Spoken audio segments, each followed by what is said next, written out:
Toute cette histoire a commencé par une bifurcation dans mes études.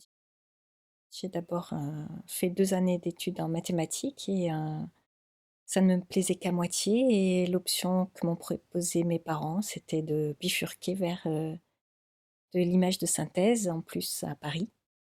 Et que, contre toute attente, l'image de synthèse, les mathématiques, l'informatique m'ont permis de jouer avec les couleurs, les formes, les mouvements, l'espace. Et depuis ces années-là, donc la fin des années 80, début des années 90, eh bien, je continue. Pour ce projet, j'explore la couleur verte, les arrière-plans verts. C'est dans une succession de couleurs.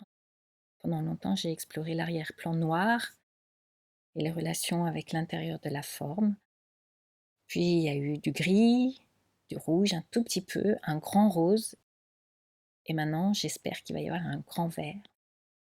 Il devrait y avoir un grand vert et les relations entre le vert de l'arrière-plan, les différents verts d'arrière-plan et les nuances, les estampages, les transformations des teintes à l'intérieur de cette surface ondulante. C'est relativement énigmatique parce que c'est abstrait. C'est une image abstraite qui ne propose rien à reconnaître si ce n'est des formes géométriques qui sont elles-mêmes en transformation continue. Il n'y a pas de figure ou de paysage ou d'objet identifiable, sauf une forme géométrique.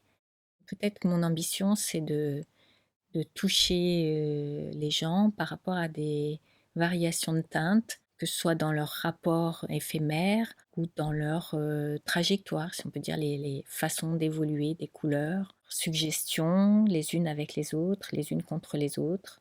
Et puis la force, si on peut dire, d'ondulation des couleurs, comment elles se transforment, comment une forme ronde peut devenir ondulante, cabossée, fracturée, etc.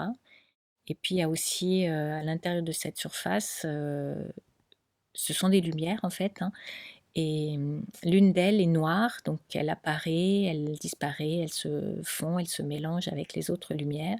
Et je pense que par le biais de cette tache noire, c'est aussi l'idée de questionner sur l'ambivalence des choses qu'on voit autour de soi et comment elles peuvent nous faire signe avec toute leur polysémie.